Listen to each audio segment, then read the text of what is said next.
Kau layak disembah. Kepada Bapak dipersilakan.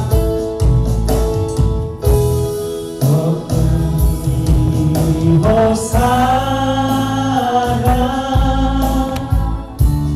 bagi Rajaku yang duduk di tahta.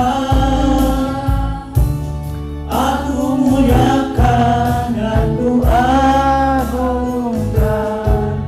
Kau layak disembah.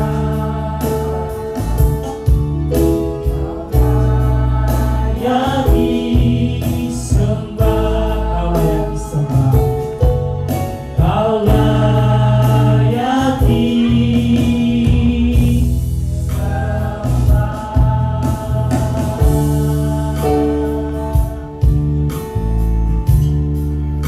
Bapa, lembutkanlah hati kami untuk kami bisa menerima kebenaran firman-Mu. Biarlah tanah hati kami menjadi tanah hati yang gembur, sehingga setiap firman yang datang kami boleh terima, bahkan kami boleh lakukan dalam kehidupan kami. Bagi hamba-Mu yang Tuhan pakai menyalurkan kebenaran firman-Mu, tutup bungkus hamba-Mu dengan kuasa Roh yang kudus. Urapan baru terjadi atas hamba-Mu, sehingga apa yang disampaikan benar-benar adalah kebenaran firman Tuhan, jauh dari kata salah dan menyesatkan. Melalui semuanya itu nama Tuhan dipuji dan dipermuliakan. Berfirmanlah ya Tuhan, karena kami semua siap mendengarkannya. Dalam nama Yesus kami sudah berdoa dan bersyukur. Amin. Mari kita buka firman Tuhan di dalam Mazmur 95 ayat yang ke-7.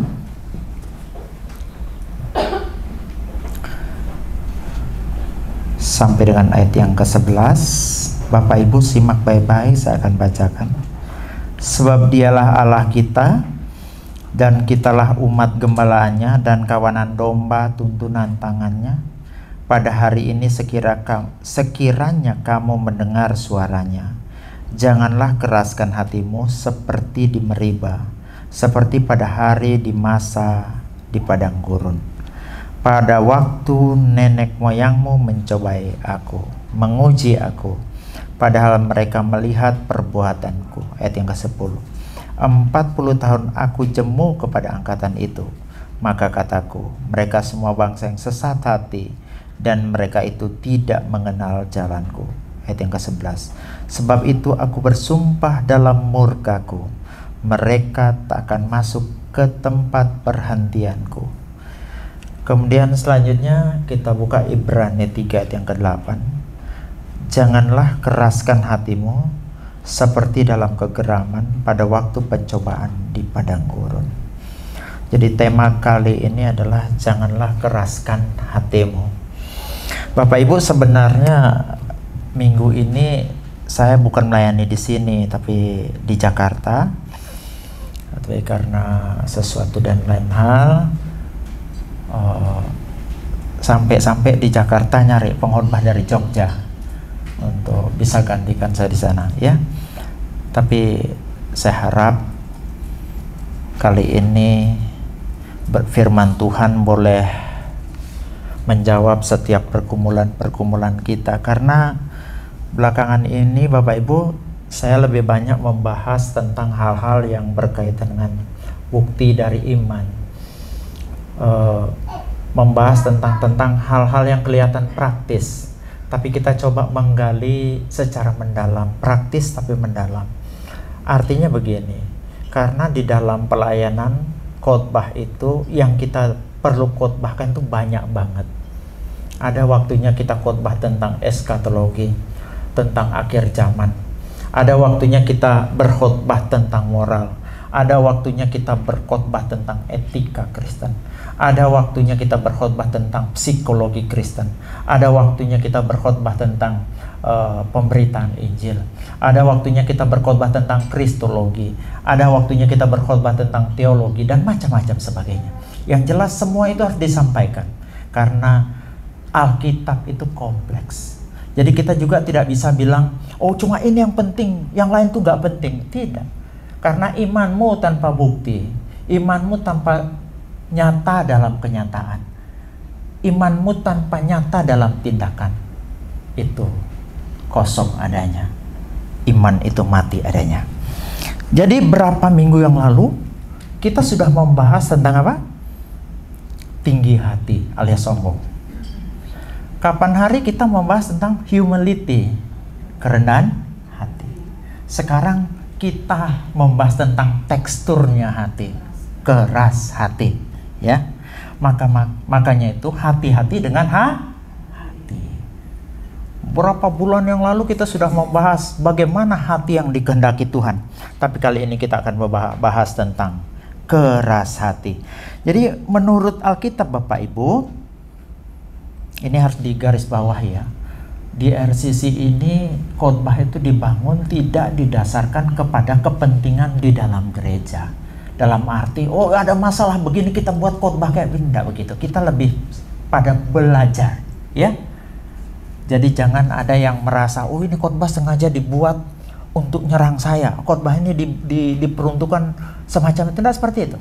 Justru saya ketika mau khotbah tentang keras hati ini tadi malam, pulang dari tretes itu saya seperti tidak siap. Sampai tadi malam saya bangun jam 12, saya mulai persiapan lagi, tidak tidur sampai pagi. Saya marah sama Tuhan. Saya bilang, Tuhan, kemana engkau? Kok otak saya beku begini? Kok sulit sekali saya mengerti tentang hal ini? Ada masalah apa? Nyautlah Bu Yuni bangun pagi-pagi, bukan Tuhan yang bermasalah, hatimu yang bermasalah. Ya, bisa jadi memang buteknya ini pikiran membuat banyak hal kita tidak bisa pahami dengan baik. Jadi kita bahas dulu apa itu keras hati. Saya sengaja taruh gambar badak supaya kita tidak ngantuk ya. Nanti itu badak akan jalan, harusnya dia tanduk-tanduk, itu kata keras itu. Keras hati itu bahasa Ibraninya itu kasheh lev, ya, lev itu hati. Tapi dalam bahasa Yunaninya sklerokardia. Artinya begini, hati yang tidak peka atau tertutup terhadap Tuhan dan kebenarannya. Hati yang keras menolak untuk menerima teguran atau bimbingan, menunjukkan ketidakpedulian terhadap panggilan Tuhan. Nah, kata keras hati ini biasa bergandengan tangan atau sering ada sinonimnya, yaitu tegar hati. Kata tegar hati itu sebenarnya bahasa aslinya sama saja, sklero. Cuma anehnya lembaga Alkitab Indonesia menerjemahkan itu menjadi tegar hati. Di tempat lain ditulis dengan keras hati, di tempat lain ditulis dengan apa? Tegar hati. Nah, bagaimana dengan tegar tengkuk? Sama nggak keras hati dengan tegar tengkuk? Tegar tengkuk itu bahasa Ibraninya kesheh oref, ya. Oref itu sebenarnya leher. Leher. Jadi leher yang keras. Jadi sebenarnya tegar tengkuk itu kalau Bapak Ibu pergi ke daerah orang Israel sana, itu adalah sebuah pepatah. Sebuah pepatah yang umum yang sering digunakan oleh orang-orang Israel. Pepatah itu adalah, kamu ini tegar tengkuk. Apa itu tegar tengkuk? Tegar tengkuk itu adalah lehermu keras. Sama seperti sapi. Nah, kalau saya lihat itu ada gambar sapi di bawah itu. Di Israel sana, seekor sapi, biasa sapi yang sudah terlatih, akan mudah sekali dimasukkan dan dipasangkan dengan kuk. Tetapi sapi-sapi yang dablek, yang tegar tengkuk itu tidak mau dipasangin kuk. Jadi ketika ada sapi yang dipasangkan kuk, tidak mau dipasangkan kuk, itu namanya sapi tegar. Bisa nangkep ya? Jadi ketika Alkitab mengatakan bahwa ada orang atau misalnya orang-orang Kristen atau orang-orang Israel yang tegar tengkuk, itu maksudnya orang yang tidak bisa dikendalikan, tidak mau tunduk dan tidak mau diarahkan dengan kuk yang Tuhan pasangkan. Marilah kepadaku semua yang letih lesu dan berbeban berat. Aku akan memberikan kelegaan kepadamu. Pikulah kuk yang kupasang. Ya, benar nggak? Setiap kita harus memikul kuk itu, mau dipasangkan kuk dan diarahkan oleh Tuhan. Orang yang tidak mau dipasangkan kuk, tidak mau diarahkan oleh Tuhan, tidak mau dibimbing oleh Tuhan, tidak mengikuti aturan mainnya Tuhan, itu disebut tegar tengkuk. Keras hati itu sumber di dalamnya, tegar tengkuk itu yang kelihatan di luar. Kemarin kita membahas rendah hati dengan traos. Rendah hati itu di dalam, sedangkan lemah lembut itu manifestasi yang di dalam. Ingat ya, ini sama. Ketika hati kita keras, pasti kita tegar. Bisa nangkep? Kalau hati kita keras, hati kita bermasalah, pasti leher kita tidak mau mikul kuknya Tuhan. Itu yang Tuhan mau sampaikan di sini ya. Jadi karena peringatan kerasnya hati itu ditujukan kepada bangsa Israel, ditujukan juga kepada orang-orang Kristen yang tersebar, ditulis dalam surat Ibrani, itu menunjukkan bahwa keras hati itu bisa dialami siapa saja. Ya, bisa dialami siapa saja. Mau dialami Bapak Ibu, mau dialami anak muda, mau dialami anak-anak dan sebagainya, bahkan orang tua sekalipun bisa mengalami apa yang disebut keras hati. Ini tidak hanya tertuju bagi orang-orang tertentu. Dan yang kedua, apa penyebabnya? Ini yang harus kita pahami. Menurut Ibrani 3:13, penyebabnya adalah tipu daya dosa. Ya, poin selanjutnya. Pak Kelvin, Kakak Kelvin ya. Ya. Tipu daya dosa. Saya baca dulu Ibrani 3:13. Tetapi nasihatilah seorang akan yang lain setiap hari, selama masih dapat dikatakan hari ini, supaya jangan ada di antara kamu yang menjadi tegar hatinya. Kata tegar hati tetap menggunakan kata sklerono ya. Karena apa? Tipu daya dosa. Dengan kata lain, tipu daya itu menggunakan kata apate. Jadi apate tes hamartias. Kebetulan saya lagi segar-segarnya Yunani. Padahal dulu sudah kuliah Yunani tahun 90-an. Sekarang dapat lagi pelajaran bahasa Yunani, tambah segar lagi gitu.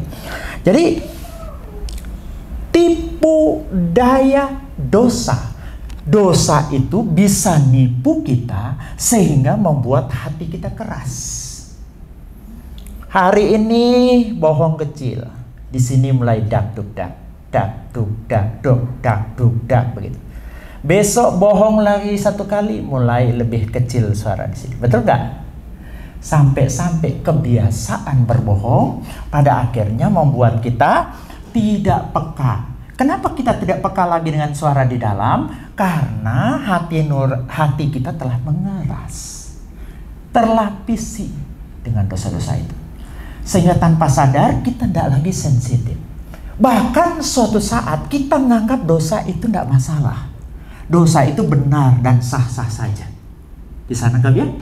Jadi dosa ini yang kita perbuat setiap hari, kalau tidak cepat diselesaikan, itu akan melapisi hati kita dan pada akhirnya membuat hati kita menjadi keras. Kalau sudah keras, tidak akan responsif terhadap firman Tuhan. Tidak akan mau mendengar teguran. Ketika firmannya mulai negur, dia mulai marah. Nanti kita lihat ya ciri-ciri bagaimana tentang orang yang hatinya mulai mengeras. Jadi penyebab dosa itu tak lain tak bukan adalah, penyebab kekerasan hati itu tak lain tak bukan adalah dosa-dosa yang kita perbuat. Makanya semakin sensitif hati seseorang, semakin bagus penyelesaian masalah dosa. Jadi jangan mengabaikan dosa, bahkan kita hidup dalam dosa favorit kita. Ingat Pak Esra mengatakan ada dosa favorit. Dosa favorit itu kita pegang terus karena kita enggan melepasnya. Sama beritahu ya, orang yang senang selingkuh itu susah sekali keluar dari dosa perselingkuhan. Kenapa? Karena itu menjadi dosa favoritnya. Bahkan ketika dia lakukan itu berulang-ulang kali, dia tidak merasa bersalah. Bahkan merasa itu sah-sah saja. Toh orang zaman sekarang semua begitu. Betul? Toh orang zaman sekarang semua begitu. Di kantor saya semua orang kayak gitu. Bahkan ada pendeta kayak begitu. Mulai kita mencari pembenaran untuk membenarkan tindakan tersebut. Korupsi juga begitu. Malah korupsi kecil-kecilan. Orang di atas sana korupsi miliaran, saya cuma korupsi puluhan ribu. Wong kantor saya kecil misalnya begitu ya. Atau misalnya tempat kerja saya tidak memungkinkan saya sampai korupsi miliaran, paling ya ratusan juta lah gitu. Mulai ketika itu kita lakukan secara terus-menerus tanpa kita sadari, itu menjadi lapisan-lapisan yang menutupi hati kita sehingga hati kita mengalami apa yang disebut dengan tegar hati atau keras hati yang akan tampil dalam rupa tegar tengkuk. Keras hati di dalam, tegar tengkuk itu yang kelihatan. Dia tidak akan mau tunduk pada firman Tuhan, tidak mau tunduk kepada otoritas, tidak mau tunduk pada apapun, adalah bentuk atau wujud nyata atau pengejawantahan dari kekerasan hati yang ada di dalam. Yang ketiga, tanda-tanda bahwa kita itu keras hati.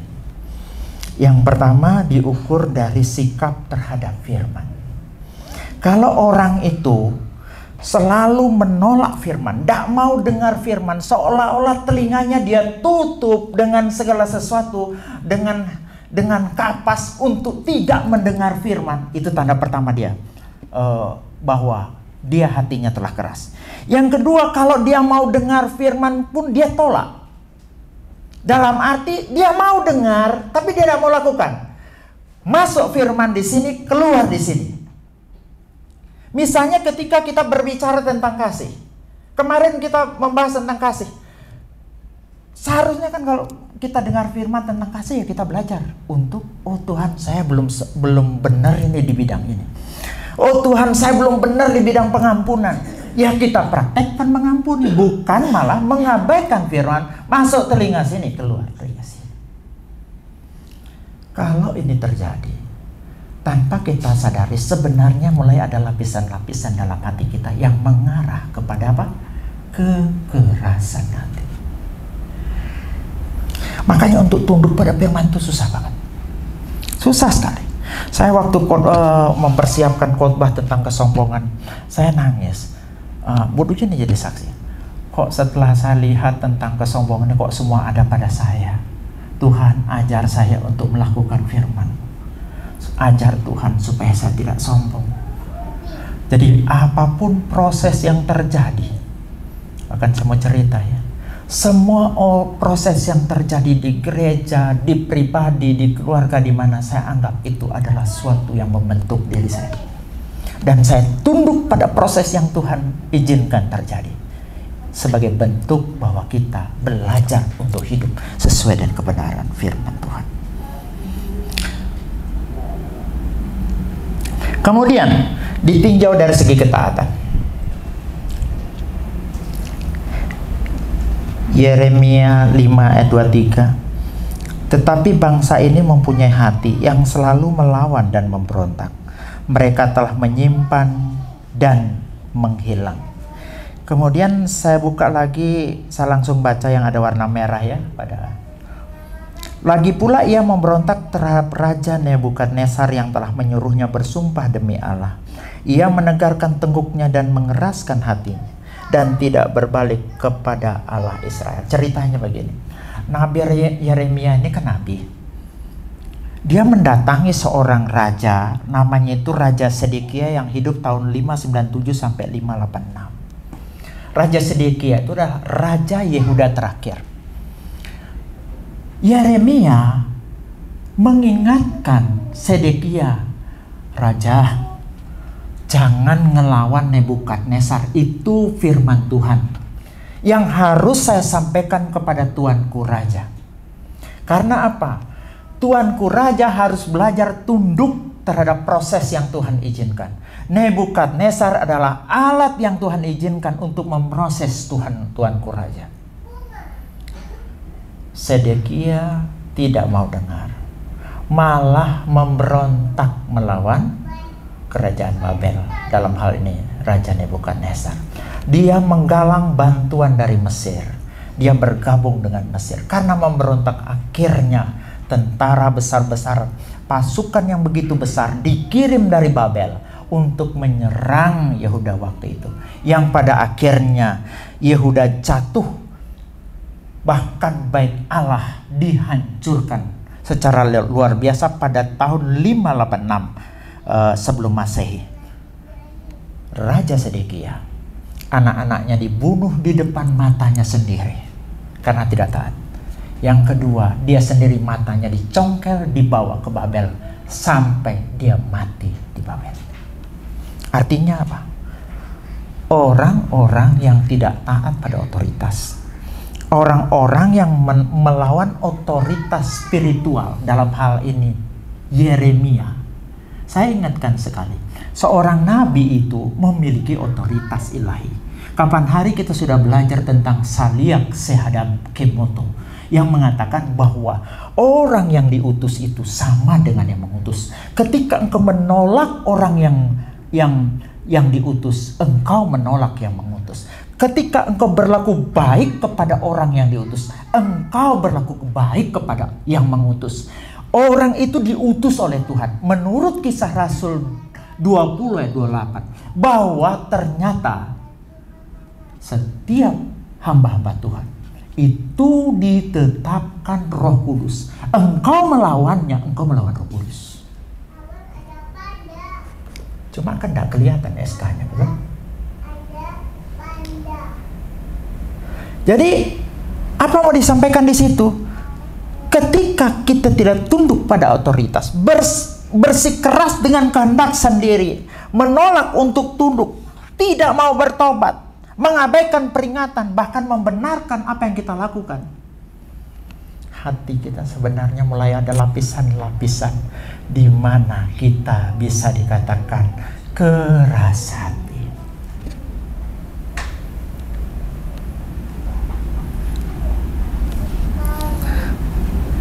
Jadi silahkan disurvei nanti ketika hamba-hamba Tuhan yang diurapi, sama seperti Yeremia misalnya.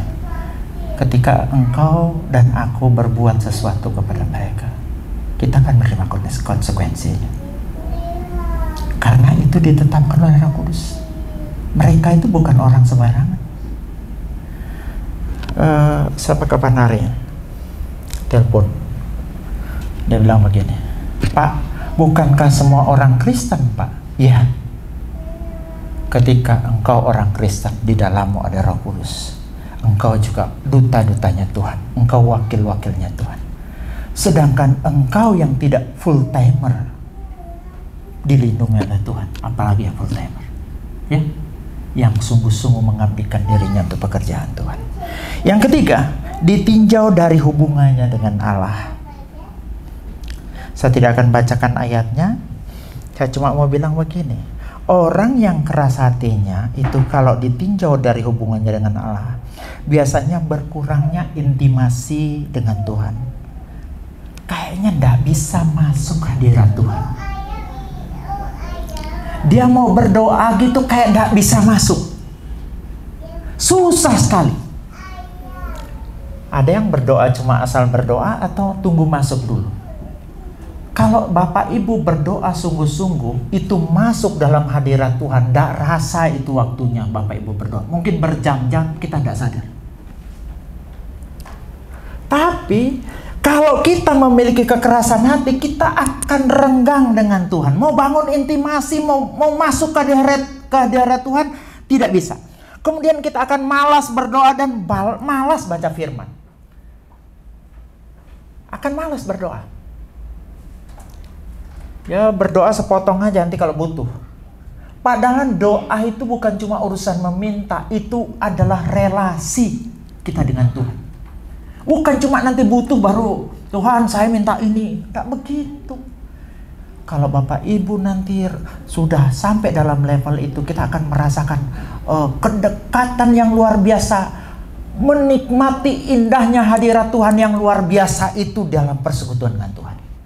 Tapi kalau hati kita keras, kita tidak bisa masuk hadirat Tuhan.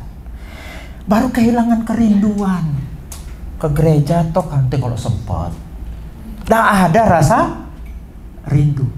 Kalau orang hatinya belum terbungkus dengan lapisan-lapisan yang saya bilang tadi yang membuat hatinya keras, dia akan memiliki kerinduan. Kapan hari Minggu? Kapan ibadah? Kapan waktunya bersekutu? Ada kerinduan semacam itu.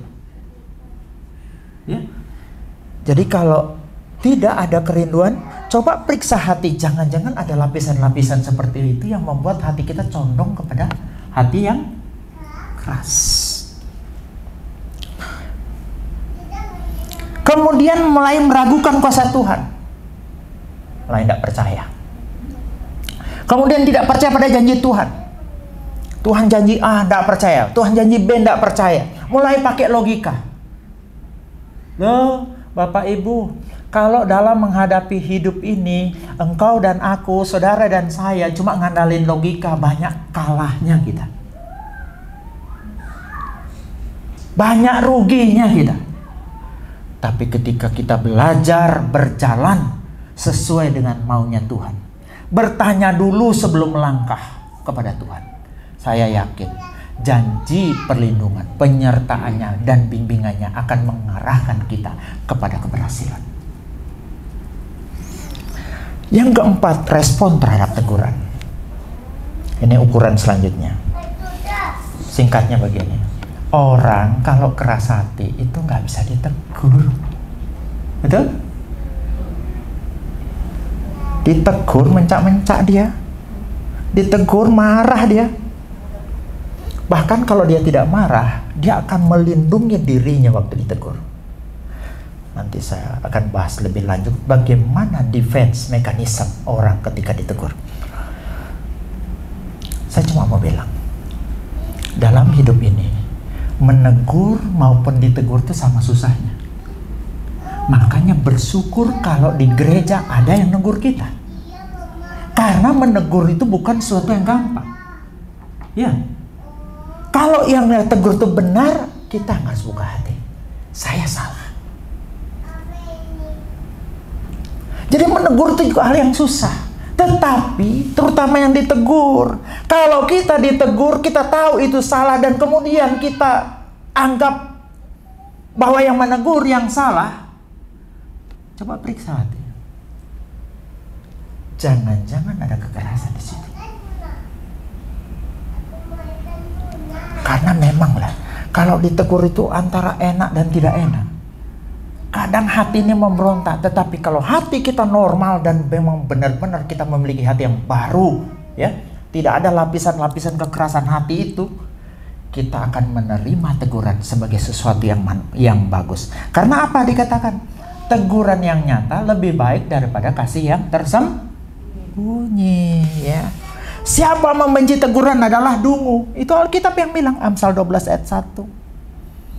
Amsal 29 ayat 1, siapa bersih tegang leher walaupun telah mendapat teguran akan sekonyong-konyong diremukkan tanpa dipulihkan kembali.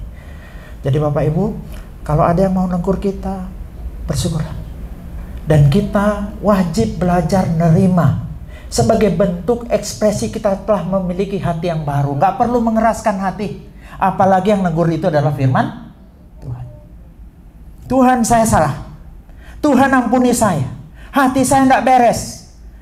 Tanpa kita sadari, kita akan memiliki hati yang lembut. Seperti tanah yang subur. Kemudian dari tanah yang subur itu firman Tuhan ditaburkan. Firman Tuhan yang ditaburkan itu akan bertumbuh dan menghasilkan buah-buah yang lebat di dalam kehidupan kita. Dan menjadi berkat bagi banyak orang.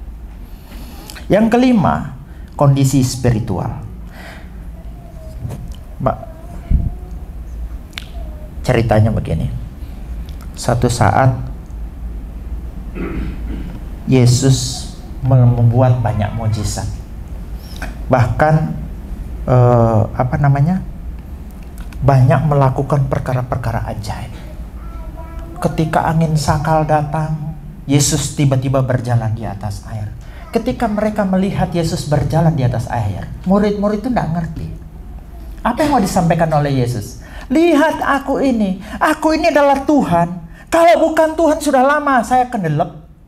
Tapi murid nggak paham. Yesus mau menyampaikan bahwa dirinya adalah Tuhan atas semesta alam ini. Jadi orang-orang Bapak Ibu yang hatinya keras, degil, ya, itu tidak akan memahami perkara rohani. Baca Alkitab bolak-balik nggak bakal ngerti. Tetapi orang yang hatinya lembut, ya, Roh Kudus akan bekerja leluasa dalam hidupnya, memberi dia pengertian yang baru. Yang tadi dibaca nggak ngerti apa-apa, tiba-tiba dibaca kembali. Loh, maksudnya firman Tuhan tuh kayak gini toh. Maksudnya ayat itu kayak gini toh. Karena tanpa hati yang gembur tadi, hati yang lembut itu, kita tidak akan pernah paham perkara-perkara rohani. Baru nggak peka secara spiritual. Maksudnya apa? Ini spiritual kita harus peka. Rohani kita itu harus peka. Kita harus bisa membedakan ini rohnya benar, ini rohnya tidak. Kita biasanya langsung bisa bedakan. Oh, ini orang yang sudah percaya sungguh-sungguh, ini yang belum. Oh, ini orang-orang yang pendeta ini ternyata pendeta nggak benar, ngajari yang tidak-tidak. Ya, memiliki kepekaan. Jadi secara rohani kita tidak tumpul. Tapi kalau orang yang hatinya keras secara rohani tumpul, bahkan buta rohani. Tidak dapat melihat kebenaran, gelap dalam pengertian, jauh dari hidup persekutuan dengan Tuhan. Yang keenam, sikap terhadap sesama. Keras hati itu bisa diukur dari sikapnya kepada sesama. Tidak ada rasa belas kasihan. Kalau orang yang hatinya lembut, dia ngelihat orang susah, hatinya akan tergerak. Tapi orang yang keras itu nggak peka lagi. Ya, nggak peka. Mengukur orang lain dari dirinya sendiri. Saya ini pernah menjabatkan. Saya pernah sesumbar. Bilang begini, orang zaman sekarang, kalau hidupnya nggak bisa beli motor, ini saya ngomong. Nggak beres itu orang. Sampai ngomong kayak begitu loh sombongnya. Karena mengukur orang lain dari diri. Loh, ternyata di sana sudah ada FIF, BAF, segala macam model kredit ada. Kok bisa nggak punya motor, tinggal males saja itu. Ternyata sampai suatu saat saya diizinkan ngalamin.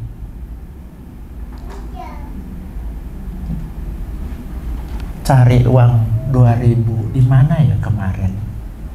Diselip uang 2.000-nya. Pernah ya ada yang ngalami begitu enggak? Kayaknya saya pernah di dompet dulu. Dompet yang mana ya? Tak bongkar-bongkar. Cari 2.000 rupiah itu di mana?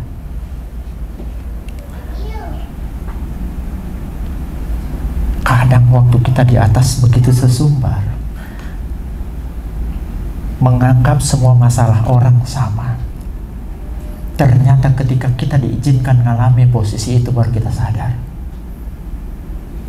bahwa ada kondisi-kondisi di mana kita tidak bisa berbuat apa-apa. Tuhan, saya tidak tahu bikin apa. Dan Bapak Ibu, kita kepada orang-orang susah, kalau memang hati kita itu tidak bermasalah, hati kita itu tidak keras, kita akan peka. Amin? Peka sekali. Yang kedua, tidak egois dan tidak memikirkan diri sendiri, mempunyai empati.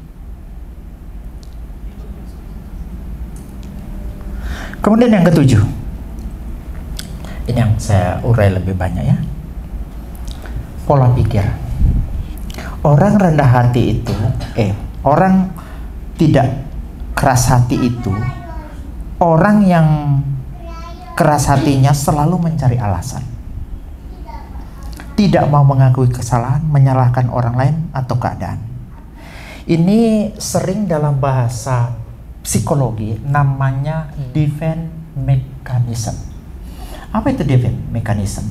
Adalah suatu bentuk pertahanan diri yang dilakukan oleh diri sendiri melalui alam bawah tidak sadar kita. Nah, saya beri contoh. Salah satu bentuk dari defense mechanism itu adalah rasionalisasi. Ayo kita buka 1 Samuel 15 ayat 15. Jawab Saul, semuanya itu dibawa daripada orang Amalek, sebab rakyat menyelamatkan kambing domba dan lembu-lembu yang terbaik dengan maksud untuk mempersembahkan korban kepada Tuhan Allahmu. Tetapi selebihnya telah kami tumpas. Ceritanya begini. Saul diperintahkan Tuhan. Saul, kamu habisi itu orang Amalek. Kamu sikat habis. Baik perempuan, laki-laki, kambing, domba kamu habisi. Alasannya kenapa? Alasannya adalah karena mereka dihukum karena telah menghalang-halangi umat pilihan Tuhan dulu. Selain itu kejahatan mereka telah mencapai batasnya sehingga mereka harus ditumpas. Dan kamu Saul dan seluruh pasukanmu, kamu adalah alat di tangan Tuhan untuk menumpas mereka habis. Saul pergi, tapi bukannya ditumpas semua. Kambing domba yang bagus ketika ditanya oleh Samuel, Saul, apakah kau sudah lakukan perintah Tuhan? Sudah, Nabi Samuel, sudah. Loh, itu yang saya dengar suara be di belakang itu apa? Yang ada suara mo, gitu, sapi kan mo gitu ya, kambing be, itu apa? Oh, dijawablah ayat 15 ya. Oh itu toh, itu kambing domba yang terbaik yang kita mau pakai persembahkan kepada Tuhan. Karena Tuhan tidak suruh begitu. Upaya membenarkan diri dengan merasionalisasikan, membuat sesuatu itu kelihatan masuk akal, ini namanya rasionalisasi. Ini adalah salah satu bentuk defense mechanism dari manusia, kebanyakan manusia. Saya beri contoh yang lain. Ada seseorang kerja di sebuah perusahaan. Karena dia gajinya tidak terlalu besar, anggaplah mungkin 3 juta. Sementara gaji sekarang UMR sudah 4,5 juta. Anggaplah begitu UMR-nya Surabaya. Kemudian, karena alasan gajinya kecil itu, yang seharusnya 4,5 juta, dia dibayarkan 3 juta. Dia nyolong di perusahaan tersebut. Ketika dia nyolong, alasannya apa? Saya mengambil hak saya supaya adil. Ya, apakah benar dia nyolong itu? Dengan alasan bahwa gajinya kecil, benarkah dia nyolong? Ketika dia nyolong itu namanya rasionalisasi. Ada orang merokok. Kenapa kamu ngerokok? Padahal kalau kamu nggak ngerokok, satu batang rokok itu 1 batu bata. Ketika kamu bertahun-tahun tidak merokok, coba hitung sudah berapa rumah kamu bangun dengan batu bata yang dibuat. Dan selain itu, kalau kamu tidak merokok, kamu sehat. Apa jawabannya? Ada orang yang nggak merokok mati juga. Yang nggak pernah dari bayi merokok ya mati. Dan banyak juga orang yang merokok sampai tua. Sampai umur 101, 102. Itu membuktikan bahwa rokok itu boleh dan baik. Itu namanya rasionali. Contoh ketiga. Ada orang males ngerjain tugas. Dikasih PR nggak pernah mau dikerjain. Kemudian dia bikin alasan, saya ini orang yang biasa di bawah tekanan. Jadi kalau saya belum kerjakan, saya perlu tekanan. Ya, ini namanya rasionalisasi. Padahal cuma untuk membenarkan kemalasannya. Ya. Sebelumnya dalam perjalanan dari Palu, saya cerita dengan seseorang, saya tidak mau sebut nama karena orangnya masih ada. Dia ini cerita, karena cuma berdua saya dengan dia di mobil. Dia cerita, Pak, kalau menurut Bapak cinta itu dari mana, Pak ya? Apakah Tuhan yang kasih atau manusia? Ya kalau menurut Dul Sumbang sih Tuhan. Cinta itu anugerah, maka berbahagialah. Kan Dul Sumbang ya begitu kan? Jadi kalau menurut Dul Sumbang ya dari Tuhan. Nah, kalau begitu Pak, kalau di dalam hati saya ada cinta, cinta itu dari mana? Saya mulai takut, ini jebakan atau apa kan gitu kan? Hanya dia bilang, kalau memang dari Tuhan, salahkah saya ketika mencintai istrinya orang? Bukankah rasa itu ditaruh oleh Tuhan? Kenapa saya yang harus disalahkan dengan perasaan tersebut? Bukankah Tuhan yang menaruh perasaan itu dalam diri saya? Omongan semacam ini untuk membenarkan perselingkuhannya namanya rasionalisasi. Membuat sesuatu yang salah dan berdosa tersebut masuk akal dan terlihat benar. Itu namanya rasionalisasi. Orang yang hatinya keras akan senang banget dengan rasionalisasi. Membenarkan semua tindakannya. Tindakannya sudah tahu-tahu dan jelas-jelas itu salah dan tidak sesuai dengan kebenaran firman Tuhan. Tapi dia puter-puter sehingga kelihatan logis, kelihatan rasional, dan masuk akal. Tapi saya mau beritahu, firman Tuhan mengatakan ketika engkau sering rasionalisasi, misalnya perintah mengampuni, perintah berdamai, perintah apapun itu, Alkitab yang suruh, oh bukan saya kok yang salah Tuhan, dia yang salah. Mulai rasionalisasi. Bermacam-macam alasan kita buat untuk membenarkan apa yang kita lakukan. Itu disebut rasionalisasi. Kalau saudara dan saya, hatimu beres, tidak ada kekerasan hati, kita tidak akan membuat pembelaan-pembelaan untuk menjustifikasi, untuk membuat kelihatan apa yang kita lakukan itu rasional dan masuk akal, bahkan terlihat benar. Saya cuma korupsi sedikit, yang di sana korupsi 300 T. Itu rasionalisasi.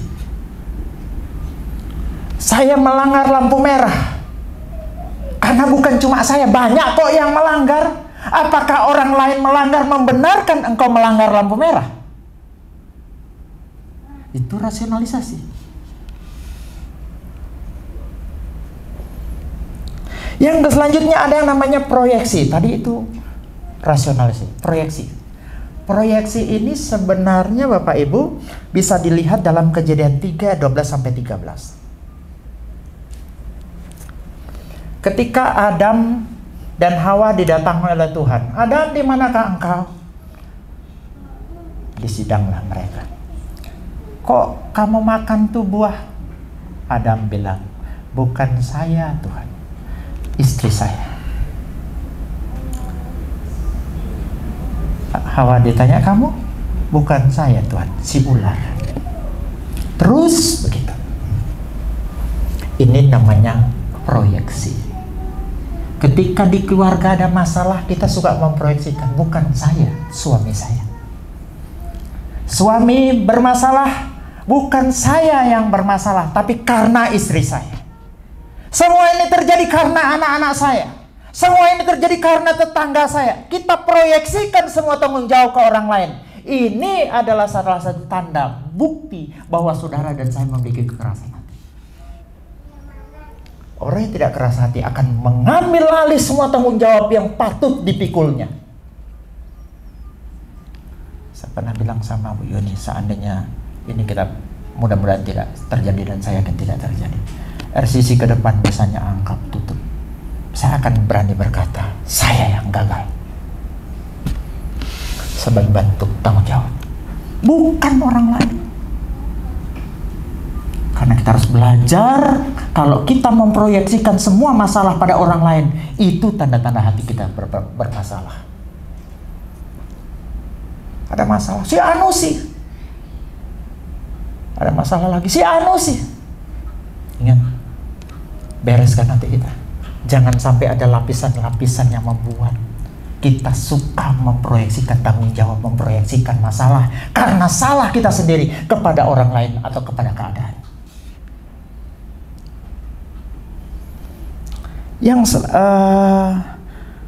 Ini saya berikan contoh ya. Ini waktu Pak Teguh saya singgung. Suatu saat pas pada acara rekreasi, masing-masing bawa bekal dari rumah. Ada seorang bapak tanpa sadar tangannya menyentuh tembelek atau tahi ayam ya, tangannya. Dan tanpa sadar dia sentuh lagi ke hidungnya, ya, tanpa sadar. Kemudian dia mulai makan, buka nasi bungkusnya. Dia sini, dia cium. Kok bau tembelek ya? Dia pindah ke tempat satunya. Kok bau tembelek ya? Ini orang-orang sini kok bau tembelek semua ya? Pindah lagi ke tempat satunya. Dia nggak jadi makan. Apa kok semua orang bau tembelek ya? Pindah lagi sampai berapa kali pindah, semua orang dia bilang bau tembelek. Tapi sebenarnya tembeleknya ada masalahnya pada di.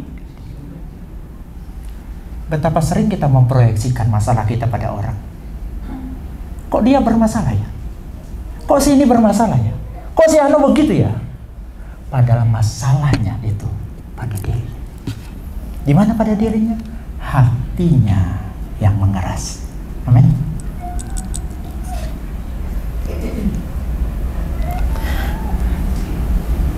Proyeksi beda tipis dengan kambing hitam. Pernah dengar istilah kambing hitam? Proyeksi itu dilakukan di alam bawah sadar.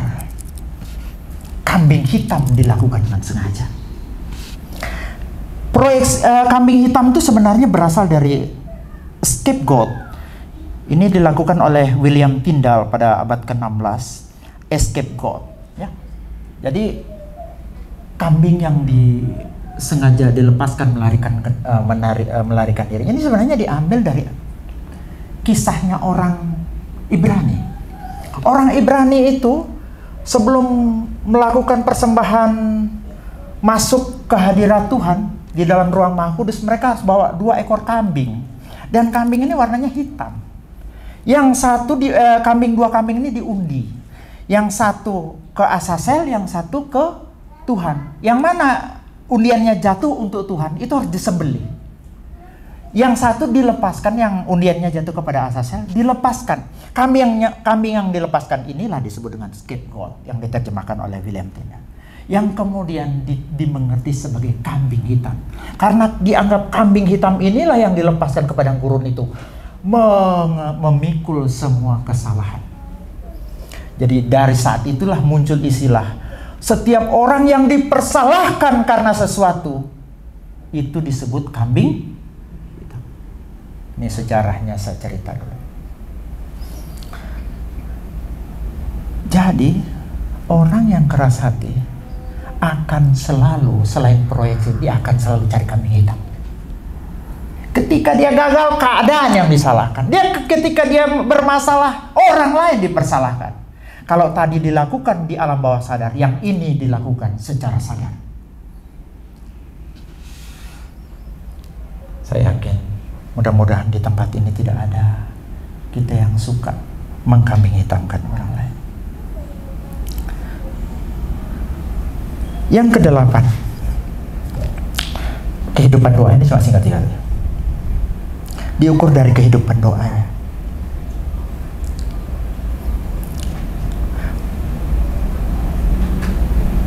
Orang yang hatinya keras, kalau berdoa itu cuma formalitas. Tidak ada kerinduan sejati, kehilangan intimasi. Dia tidak akan mengalami apa yang disebut dengan kuasa doa. Bapak Ibu pernah nggak tahu bahwa dalam 1 Petrus bagi suami-suami yang tidak menghormati istrinya, doanya nggak didengar Tuhan? Coba kita buka 1 Petrus 3:7. Demikianlah juga kamu, hai suami-suami, Hiduplah bijaksana dengan istrimu sebagai kamu yang lebih lemah. Hormatilah mereka sebagai teman pewaris dan kasih karunia, yaitu kehidupan, supaya doamu jangan terhalang. Suami yang tidak bijaksana dengan istrinya, suami yang hanya bijaksini dengan istrinya, doanya terhalang.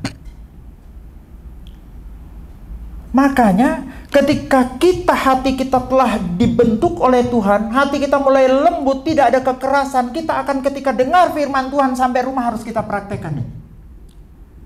Tidak usah terpelit-pelit sama istri. Royal sama orang tapi sama istri banyak kasus begitu kan?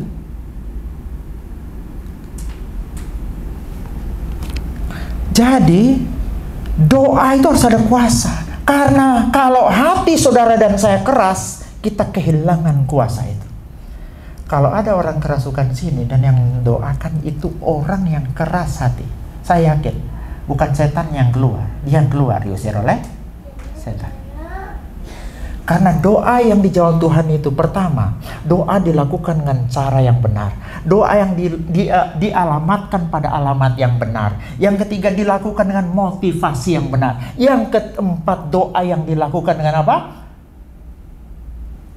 Yang kita bilang tadi. Dialamatkan pada yang benar, cara yang benar, motivasi yang benar, dilakukan oleh orang yang benar.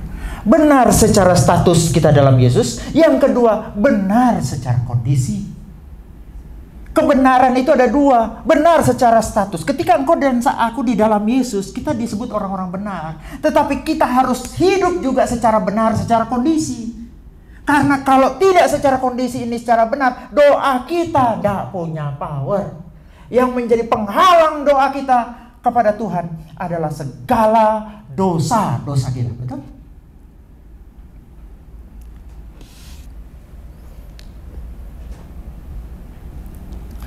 Yang kesembilan, dilihat dari buah dan pertumbuhan. Orang yang tidak hatinya keras itu tidak akan bisa bertumbuh. Di Korintus itu usianya sudah bertahun-tahun jadi orang Kristen, tidak bertumbuh. Diukur dari minumannya, makanannya masih susu terus, tidak bisa bertumbuh. Karena apa? Hatinya keras. Gampang sekali kehilangan sukacita. Ada masalah sedikit, sukacitanya hilang, ngambek. Ada masalah B, ngambek. Masalah C, sukacita hilang. Saya mau beritahu, kalau hati mau beres, tak akan semudah itu. Yang ke-10, dampak dalam komunitas ini terakhir. Orang yang hatinya keras itu sering menjadi batu sandungan bagi orang lain. Kalau tidak dia yang tersandung, dia akan jadi batu sandungan bagi orang lain. Dia akan mencemari orang lain, dia akan merusak persekutuan. Bahkan dalam komunitas dia akan selalu menciptakan konflik, sulit diperdamaikan dan merusak kesatuan. Yang jelas, kalau mau bahasa kasarnya, orang yang hatinya keras akan selalu menjadi troublemaker dimanapun dia berada. Dialah pembuat keonaran. Jadi, gereja adalah tempat latihannya.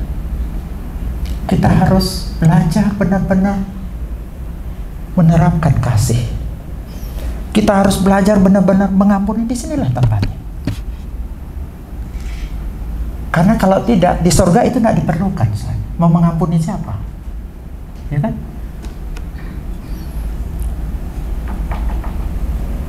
Terakhir, akibat keras hati itu adalah jatuh dalam malapetaka dan menimbun murka. Jadi kesimpulannya begini, keras hati dapat terjadi pada siapa saja. Orang biasa, pendeta, kalau dia tidak rajin periksa hati. Tua, muda, miskin, kaya, siapapun bisa terjadi. Kekerasan hati adalah proses bertahap. Dia nggak langsung kita melakukan satu dosa, langsung otomatis hati kita keras, sekeras batu. Tidak. Prosesnya bertahap. Meningkat terus kalau tidak cepat kita selesaikan. Yang ketiga, keras hati itu bisa terlihat dari tanda-tanda tertentu. Misalnya sikapnya pada firman Tuhan, dia selalu menolak firman Tuhan. Dari ketidaktaatannya kelihatan. Dari hubungannya dengan Allah tidak ada kerinduan lagi dengan Tuhan. Tidak ada kerinduan untuk berdoa dan baca firman Tuhan. Respon terhadap teguran, tidak mau ditegur. Merasa benar terus. Yang selanjutnya bisa dilihat dari kondisi spiritual. Sikap pada sesama, nggak punya kepedulian pada orang lain. Dia hanya mikirin dirinya terus, tapi tidak pernah memikirkan kehidupan orang lain. Bisa dilihat dari pola pikir, kehidupan doa, buah dan pertumbuhan, dampak pada komunitas. Kalau dia selalu jadi batu sandung, berarti ada masalah dengan hatinya. Bisa jadi hatinya adalah keras. Selanjutnya, kekerasan hati memiliki konsekuensi serius dan perlu penanganan segera. Saya berdoa, kita periksa hati kita. Tuhan, ini hatiku. Tuhan, ini hatiku. Coba lihat, adakah kekerasan di sini? Sehingga kita ambil komitmen sekarang, di saat ini. Tuhan, lembutkan hatiku. Mari pemain musik saya.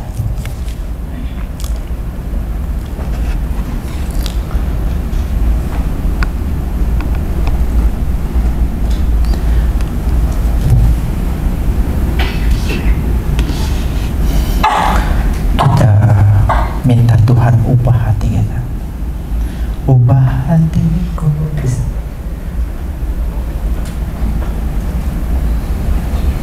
Kita minta Tuhan ubah hati kita saat ini.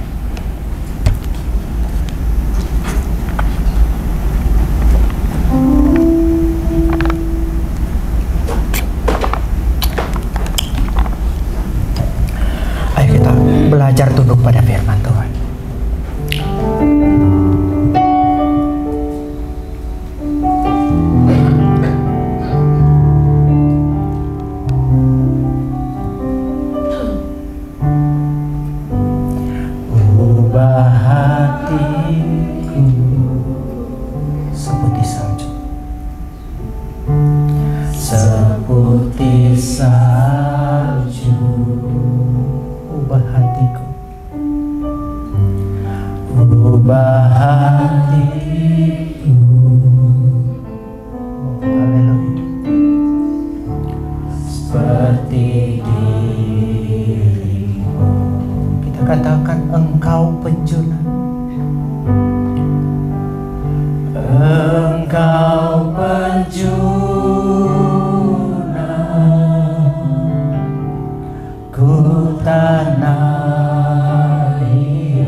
Kita tundukkan kepala kita.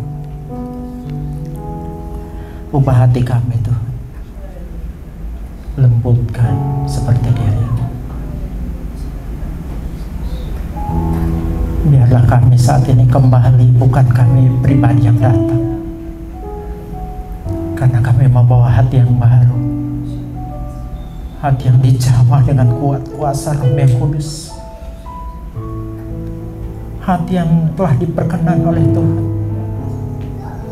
sehingga kemanapun kami pergi, sehingga kemanapun kami berada, dimanapun kami berada Tuhan, kami akan selalu jadi berkat, karena kami memiliki hati yang baru, hati yang lembut, yang selalu terbuka terhadap teguran, terbuka terhadap Tuhan, terbuka terhadap firman Tuhan. Meteraikan firman-Mu dalam hati kami Tuhan. Dalam nama Yesus kami sudah berdoa bersyukur.